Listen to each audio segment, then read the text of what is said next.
Welcome to another episode of the PPSS Show. My name is Fong. I'm an entrepreneur, business strategist, real estate investor, speaker, and also best-selling author. And every single day, I help others unlock the potentials and guide them to succeed.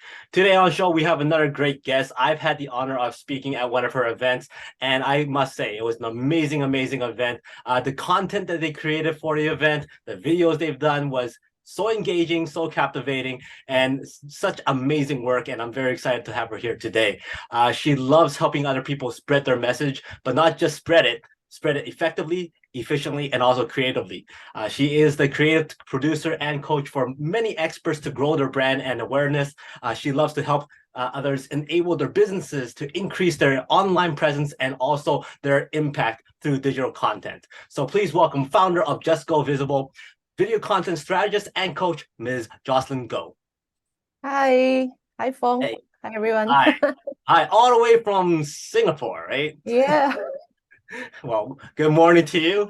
Thank you for spending some time with us, and I'm very excited to have you here because in this day and age, we have a lot of stuff that's online, lots of digital content, and I'm sure there's going to be a lot of great content that you can provide for us here. Some secrets, some keys to success, and whatnot. But before we get there, how did you become this expert in digital content and video strategist? Uh, okay, it's a pretty long story, but I think I'll just share the most direct backstory that put me on this path. So in my previous job, I was working as a civil servant that trains people from the retail industry in retail management, and it eventually evolved into e-commerce, and we had an opportunity to work with Alibaba, to bring a program into Singapore to enable Singapore businesses. So being the project manager, I was very much exposed to all the content that was being shared, all the strategies that Alibaba very openly shared through their education arm, and with their very experienced trainers and lecturers who are million-dollar e-commerce owners. And that's when it started for me being aware that, of how they are very strategically using visual and video content to convert people on e-commerce. And that's how my awareness started growing about, this part of digital marketing. And then it sort of ignited, I guess, this hidden passion and interest that I had for video making. So I started exploring and self-learning video making myself, just starting with my smartphone. Yeah. And eventually, it grew from a side hustle until I felt, hey, there is actually demand for this in the market, and I could better help businesses outside than just training. Yeah. So giving them maybe coaching or production work, with guidance. So that's how I sort of pivoted from being a civil servant in Singapore to running my own business that helps people with video and content strategy. So prior to making that jump, were you always savvy with technology and always savvy with video stuff and also in entrepreneurship? Well, I think before that trigger, my last dabble with video content was probably 8 years ago, where I did a montage for my ex-company back then also for like an event. So after that, I mean, you just get caught up in work, and you just, sometimes you miss out exploring certain things that interest and then now that I look back, I recall that actually I really enjoyed that creation process. Yeah, but years of just being in corporate, going with the corporate flow and all that, you sometimes sort of forget certain other interests or passion that you can develop. Yeah. Right. Now, when you were making that jump from going working as an employee to become your own boss or an entrepreneur, was there people telling you, okay, you got something safe here, don't jump out of it? Did anybody try and hold you back? Did you go, no, I'm not listening? Or how did you go through that? I think the biggest worries were probably my parents, because I do have a number of friends around me who are entrepreneurs. So I think being surrounded with people who are already doing it, they would understand. Yeah, and it helps. So they will share their experience, avoid this, avoid that, what's good. I think, the typical Asian parents will be very worried. Don't be Um, worried with anything. yeah, yeah, but we were worried because, in Asia, the civil service is like iron rice bowl. You got something, yeah, like what you said, something good and stable. So what I did was I sort of had a plan that when I hit a certain amount of savings, that's when I would tender my resignation. And It how did doesn't that matter. feel? So of course I shared that plan with my parents and Yeah. to assure them that, the mortgage will be taken care of, etc. And yeah, and of course there's also proof that there is demand for what I'm going into, because I was already doing it as a side hustle. I wasn't supposed to share it back then, but now I can. Yeah, so the side hustle has proven that there is demand in the market. And I am sort of in the right network because I do have a lot of network from my work, with SMEs, small medium businesses. Yeah, so yeah, it just takes explaining and reassuring them, yeah, that So I won't starve to death.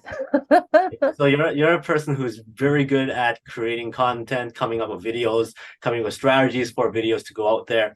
So I'm sure through your vast experience, when you look at other people's videos, when you see other people's content, there's lots of no-nos that you go, they shouldn't do that. So do you have some like top three things that you see that bugs the heck out of you because you know they should not do that?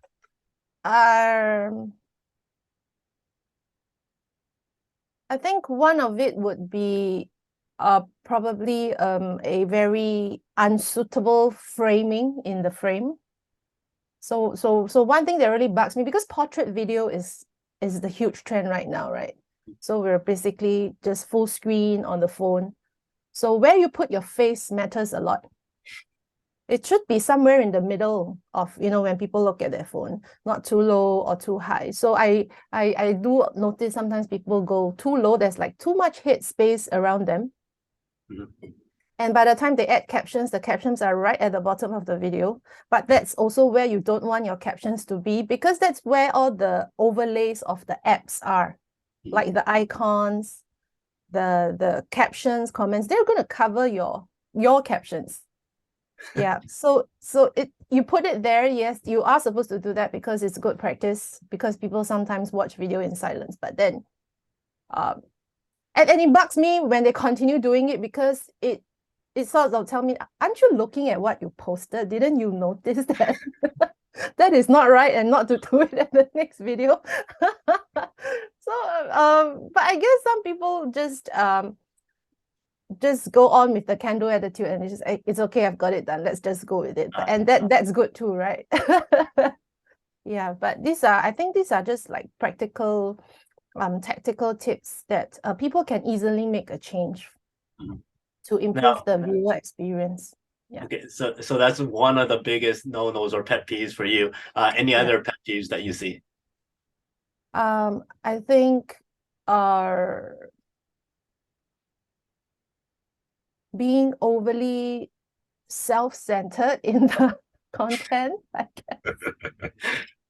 So the interesting thing is, in our line, we often get people asking, hey, why aren't my videos getting views? Why aren't people interested in my content?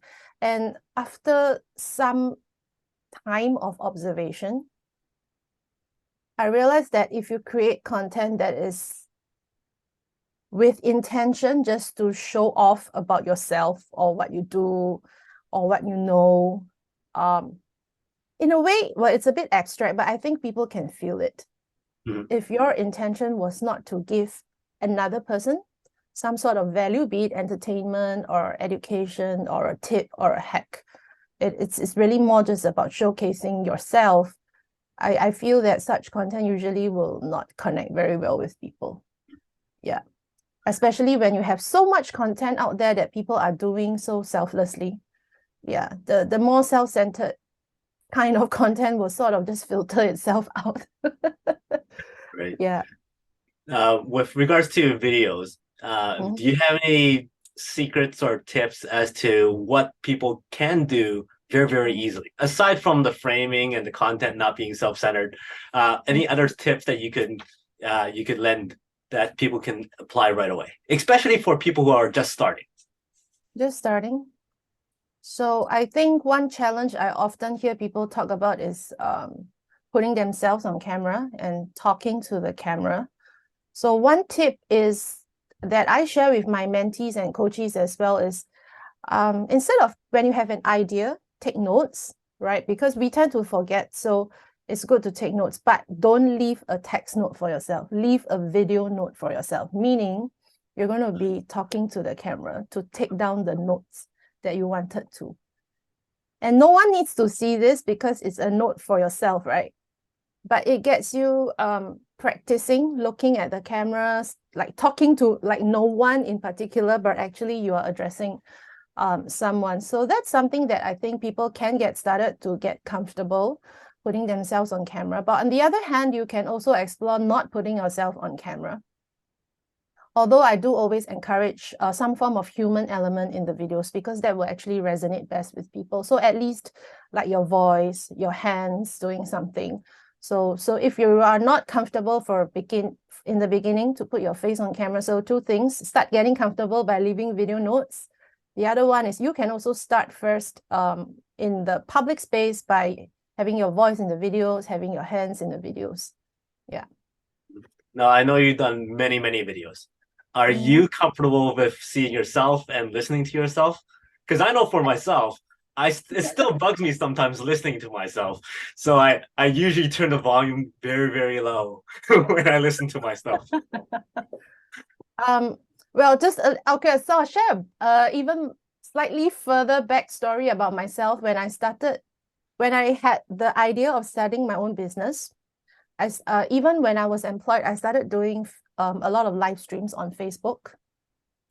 Back then, I really wanted to advocate for live stream before we moved into the production focus now. So I wanted to like educate the local market on how live streams can actually like be your own show. You know, it's a bit like what we are doing now, right? And I was trying out all kinds of tech to make a live stream look more polished, more professional than the ones that they're used to seeing, very casual selling kind of live streams in Singapore. So I needed a subject to do something on screen when I was going live. So I chose to sing because I've been singing since I was a teenager. So it's something that's just okay and natural for me. So yeah, when you sing or when you sing too, right? Do you? Yeah, I remember your videos. I'm like, now I understand why you're doing that. Because I'm like, hey, I remember watching those videos. So I would sing Chinese pop because that's what I like. And when you sing, you just sort of you need to monitor yourself because you know, through all the live stream tech and all that. So you sort of get used to it, whether you like it or not. Yeah. So over that, I think yeah, the mental barrier to oh, I sound so weird, I don't sound nice, I don't sound how I hear myself usually, and that's the case for everyone. Because how we hear ourselves is actually slightly different from how others hear us. Yeah. Yeah, because what we hear includes all the internal physical sounds. Yeah. And over time, you just get used to it. Or you adjust your voice slightly to how you want it to be heard by others. Right. Like I observe that I tend to get a bit high pitched when I'm excited and all that. So I've actually like trained myself to speak with a slightly lower tone. Oh wow. Yeah, than usual, so that it doesn't get too, you know, pitchy or yeah, or annoying to people. Yeah, but usually you over time also you observe that no one cares. like especially if it's like people you already know, they're watching, that's how they already hear you usually, actually. Yeah. Like it's just us It's more overthinking. self-critical than anything else. Yes, it's just a lot of self-consciousness. And over time, you realize that well, it's not that no one cares. They're also concerned about themselves than to be worried about you. Yeah. So we actually don't overthink it. Yeah. For myself, I'm more acceptable of my singing voice than I am of my speaking voice. So it took me many times to listen to myself sing to be okay. I'm good with that now. It's the speaking thing is still something I turn my volume down. You're a person who's very creative. Like the videos you come up with, the posts that you put out, those are very creative things. Is that something that you were born with, that ideas just come to you, or how do you train yourself to be creative? I think I am blessed to be maybe a bit more creative than the typical person around me. I mean, well, for the environment that I'm at, we're in Singapore, we are known to be very scientific, financial, they're all very left brain stuff, right? Right. And I grew up in an era where the education was also very focused on those areas, unlike the kids now. So, but I think I was always a bit of a rebel, partly because I'm lazy. So when you're lazy, you want to think of, you tend to want to think of how to get things done faster. and that really opens up the creative side of things, I feel. And I think it also helps that my parents put us in music education. I had a short stint in Chinese speech and drama as well. Okay. So I think things like that do add up. And my dad is quite a creative person as well. He was an artist. He painted like cinema posters in the era where they didn't have large print formats. Oh, wow. So they were all hand painted. So I think it's a bit of genetic. Plus, if you put yourself in the right environment where you can think out of the box. So I'm always someone who questions the norm, I guess. Even in corporate life. So we've always done it this way. Okay. And then I will question, okay, but like in my head, I was like, isn't like there is actually another way or a better way to do it, right? Why don't we try something else? And I think I was lucky in the sense that most of the work environments I've been in does give me that space.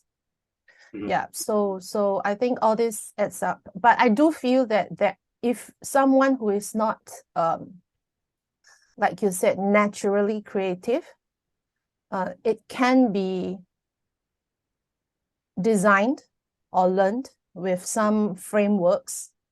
It's just that because everyone's life journey is different, right? Right. Yeah.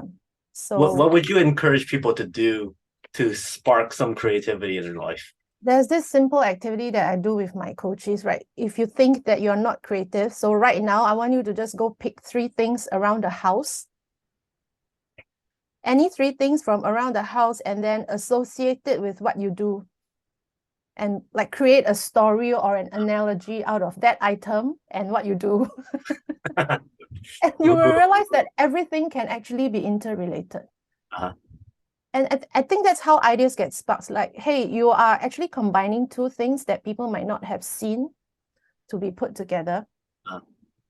And then you create something out of it. You just gave me an idea. Well, we'll follow that up later. For yourself, you help lots of people spread their voice and let them at least get their voice out there, get their message out there. What have you found is one of the biggest reasons why people are afraid to get their voice out there? Whether it's video, whether it's books, whether it's posting a message or whatever it is, how come people are afraid to do so? I think the top would definitely be the fear of being judged by others. So recently, my mentee, I was encouraging her to put her face up because I said, you're the face of the brand. She's a florist, online business florist.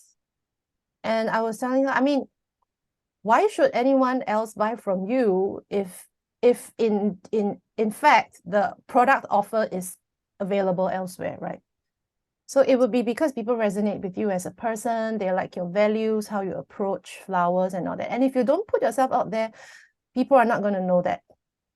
And then she was sharing back with me that, oh, my friends are telling me, why do you keep putting your face out there? Why do you need to share so much on social media?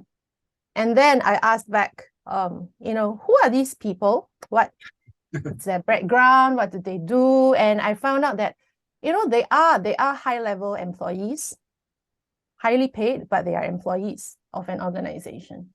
So they don't see the value in putting themselves out there because it doesn't impact their work or their income. But as entrepreneurs, it's different. A lot of the time, we are the face of the business. Yeah. So to me, number one, yes, you will have fear of being judged. At the same time, the people who judge you and actually tell it to your face, like, take a deep breath and objectively analyze where are these comments coming from. Yeah, you have to, I think a lot of time we need to understand what are the intentions of people when they tell you certain things, or think a bit deeper if they are really like close friends or family, right? I mean, a lot of the time it is well-intentioned. They are trying to protect us, but it is coming from their perspective because of their lifestyle and their background. So I think, yeah, it is the number one barrier and limiting belief of people that, people will judge them. Yeah, but the truth is, again, like I mentioned just now, I think 80% of the time people don't really care. They are too busy worrying about themselves. Right. My next question might be a loaded question because I'm pretty sure you could probably speak about this for hours and hours. But what I'm looking for is there a kind of step-by-step process or a simplified version of what you do? So for instance, people go, okay, I want to promote something, I want to post something, and they post one thing and they go, okay, that's it, nothing's happening, nobody really saw my post, I don't get any comments. So how is there a strategy for people to follow when it comes to posting stuff consistently or creating content or variety of stuff that they should post up, or different things such as photos to videos? What's a good balance of what people should do when they want to kind of spread a message or spread a product? So it's a great question because I'm developing my online course content right now, and we're calling it like the content abundance system, where people can more easily have more pieces of content. But if it's for someone new, I think two areas to look at. Number one, for a start, which medium of content are you most comfortable with, or which one comes more naturally to you? Like that the introverted people will always feel that, wow, the people who are so fine and so okay putting themselves on camera, they really admire them. But if that's not natural for you, something else will be natural for you, probably writing.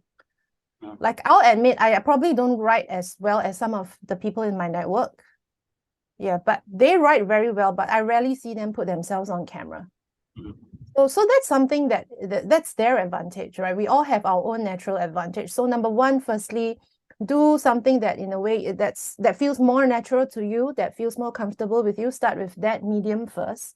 So eventually, as you pick up the skills, you will realize that from each medium, you are actually able to spin off the same concept and idea into the other mediums. Like a written post can be turned into a video, can be turned into a graphic, can be turned into a carousel post on Instagram. Likewise, if you're a video first person, like you speak better than you talk, which is the truth for you speak better than you write, which is the truth for some people, right? And then you will probably feel better like doing a podcast or doing a video. And then the process will be the other way around for you. You will talk first, and then you spin off your article from what you have spoken.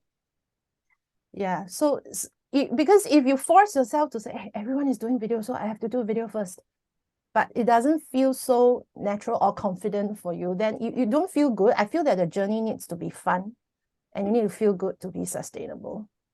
So that's one. The other one, the second part to consider, other than your own comfort, is where is the audience that you want to reach? Because that will determine which platform they are at, and each of the platforms have their nuances and certain best practices. Like Are they on Instagram? Well, if they're on TikTok, you don't really have much of a choice. It's a video first platform. But then you say, oh, but I don't want to be on camera.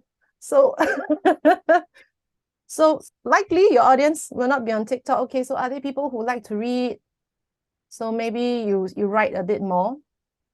But for writing, for example, one way to get more attention definitely is to have a picture that goes with a text post, for sure. So write a post that you feel strongly about, but always have a picture to increase your chances of people reading the post. Yeah.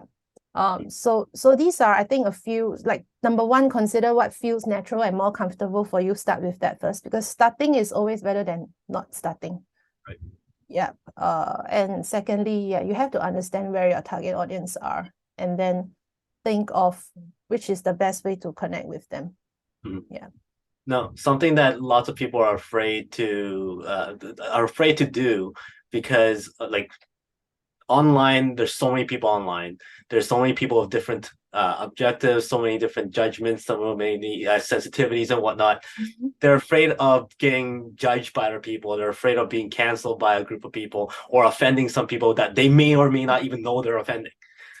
For you, when you're creating content or when you're coaching your clients on creating their content, how much awareness do you have when it comes to, are we offending this group? Are we offending this group? Are we insulting? Like, do you look at that, or do you go, this is your audience. This is the best way to spread that message.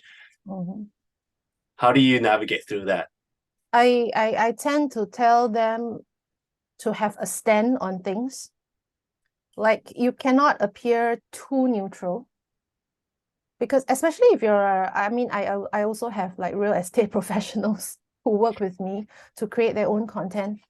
And I realized that actually each of the real estate professionals, they have their different approach to what's a better practice, what's good, what's better for the sellers, what's better for the buyers, etc. So the thing is, I would tell them not to sound overly generic. It doesn't mean you need to go to the point of offending others, right? But as long as, whatever point you are sharing is justified with a reason and logic. There will be people who comment that they disagree. It's okay when people disagree with you. Yeah. But I think there are topics that we should avoid, which is, being like what you mentioned about being offensive. Yeah, things like race, religion, gender, sexuality, etc. If it has nothing much to do with your trade, then you don't really have to talk about it just to get attention. That is not something that I would encourage. Yeah. Do you recommend people to reply to negative comments?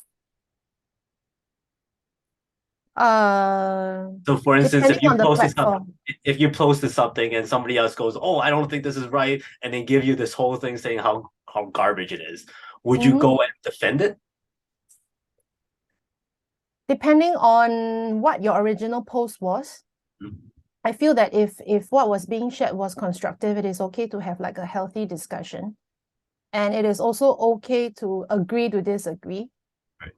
Like, make it clear that, hey, what I was sharing is my opinion.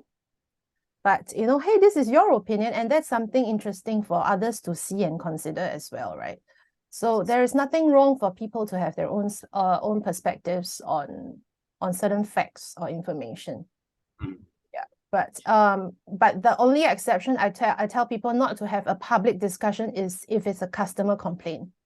Yeah. Right. If it's a customer complaint, just make it known publicly that you are handling the matter with the customer, but take the conversation offline. Right. Yeah. Now, because you're so in this space, what do you see is coming in the future that's going to be revolutionary, or something that you're preparing for that's going to affect everybody? I think everyone is already affected, but they don't realize it yet. Like like using TikTok as an example, because that's something that a lot of people look for me for right now. Because I mean, the platform is getting so much attention and traffic, right?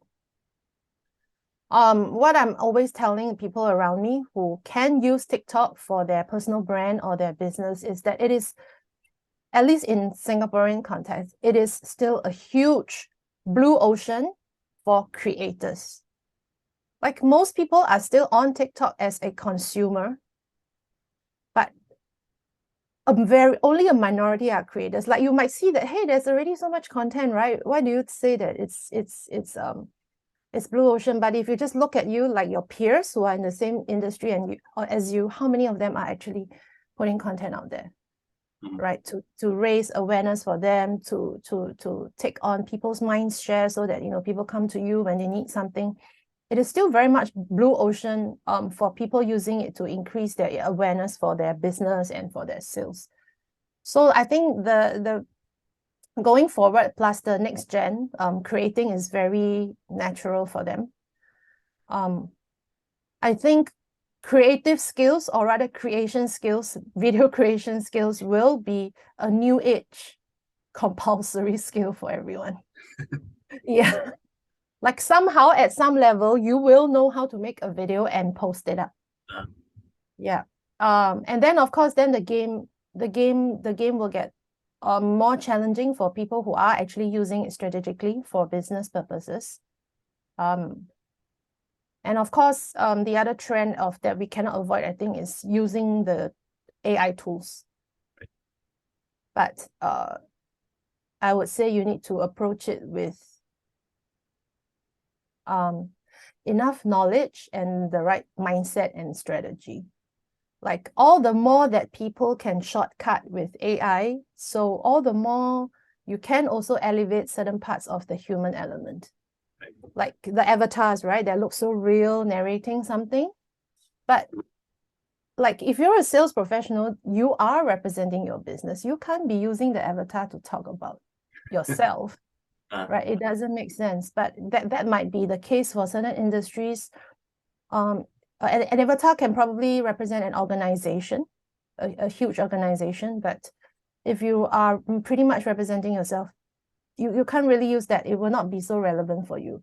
But you can use AI to help with your scripting, to help with your ideation. What do I want to talk about? To better your video hooks, like, you know, explore different versions that the AI could come up with you and pick one that you think might work best. So things like that. The creation process will get easier in some ways, and it will get harder in some ways.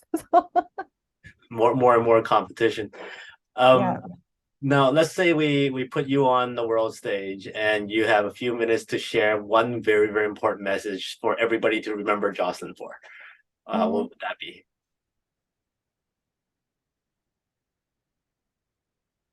I think one huge message I want to share with everyone is, number one, be aware of your natural advantage. So spend 2 hours, sit down, write it out, get feedback from people who care for you, and really know for yourself what's your natural advantage, meaning what's something that comes natural to you, what is your talent that other people struggle with, what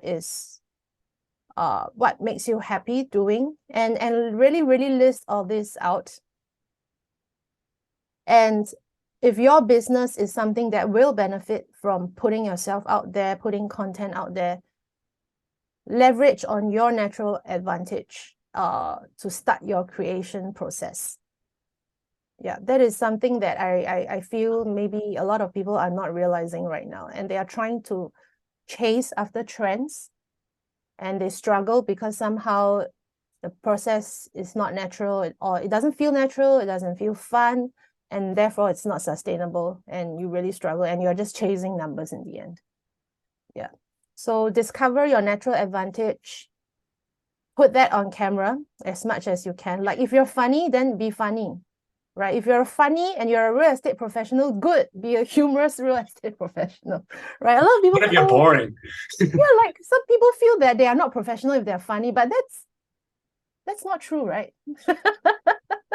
So how if a person is boring? How about if they just monotone speak all the time, what would you tell them? And you would have other advantage. I mean, there are people who have used their boringness to make it the funniest thing ever. Like they are just monotone all the way. And the entire video is this. But I think people find that it's like sartorial. And they sort of enjoy the process. I think secondly, your natural advantage will also attract your natural audience. So like someone who is like you described as boring, they might be very analytical, full of knowledge, full of detail. And then there will be people who appreciate that. So that's the second part. Also know that no matter who you are, there will be someone who will resonate with you and like what you're offering, because that's what they value. So you won't try to attract someone who doesn't resonate with you in the first place, because you wouldn't be able to work well together anyway. Yeah. So just like being yourself, being your natural self will actually bring you the right clients. Yeah. Well said. Awesome. Our time has gone by very fast. I had a whole bunch of other questions that's like, how do you get more traffic to your show and all that kind of stuff? But anyway, we could save that for next time. Before I let you go though, I have 5 quick questions for you. Give me the first thing that comes to mind. You're stranded on the deserted island, one food to eat for the rest of your life, no consequence. Apples. Wow, so healthy. If you were stuck in a car ride and that car ride goes for hours and hours and hours, and there's only one song that's playing over and over and over again, what song do you don't mind listening to for hours on? Oh gosh. And feel free to sing a line of it. I think oh my gosh. I think maybe Do Re Mi from The Sound of Music. Wow, you won't mind listening to that? It's happy. Hollywood calls and goes, "Hey Jocelyn, we love your story. We want to do a movie about you. Who would you cast to play you?" Anne Hathaway. My favorite actress. Anne Hathaway shows up at your door and goes, "Hey, I got casted to play your part. Let's hang out. Let's get to know each other. Boy, I'm hungry." And you go, "Hey, Anne, don't worry about it. Give me a few moments. I'm going to cook you something nice." What's that special dish that you could cook? Oh, gosh. Probably cauliflower kimchi fried rice. That's also very healthy. Remember you said find something in your home or around you, and then let's go back to that. So the first thing I saw on my desk is this. Is that the Batman Lego? Yeah, Batman Lego in a ducky. Rubber ducky with flippers. How would you relate this to what you do? Don't be afraid to be different. Wow. So fast. And my last question is, give me a number from 1 to 5. 4. 1, 2, 3, 4. Gosh. If you had to relate success to dancing, how's success in dancing? So there's a quote that says, "Dance like no one's watching." I think to get to success, it's the same. Like if you care too much about what people are watching, you are just stopping yourself from doing things that, people might want to stop you from. Yeah. So yeah. Nice. Run like no one's watching if you want to be successful. Awesome. So that's how success is like dancing. Wonderfully done. Any last words that you would like to share? I think for people who are still on the fence about putting yourself out there or to create content, really don't overthink it. Someone out there needs your advice. Even if today 10 people watched and 1 person benefited from your tip or your little hack that you shared, you would have created something and you would have created some level of impact and influence. So it is not always about mass numbers or reaching a lot of people. It is just about reaching the right people. Awesome. So don't overthink it. Contact JOCELYN. But what's the best way for people to reach out to you? Well, you can find me on Facebook. Search JOCELYN GO or search the handle JOCELYN GO Visible. It's the same for my handle on Instagram as well, so they will be able to find me on Instagram as well. You can drop me a DM. Yeah. I think that would be the easiest way for someone to contact me. But of course, if you need an email, it's JOCELYN, JOCELYN at JUSGO So just go, but without the T. Awesome. Great. Well done. So everybody make sure you connect with JOCELYN, find her on Facebook, all that great stuff. She has a lot of great content. She's always like very involved. And as you can see, she's a great person to chat with, and you'll learn a lot from her. And I'm sure she'll help you with your online content. Until next time, she's JOCELYN. My name is Fong. Today is the day to lock your peak potential. We'll see you later.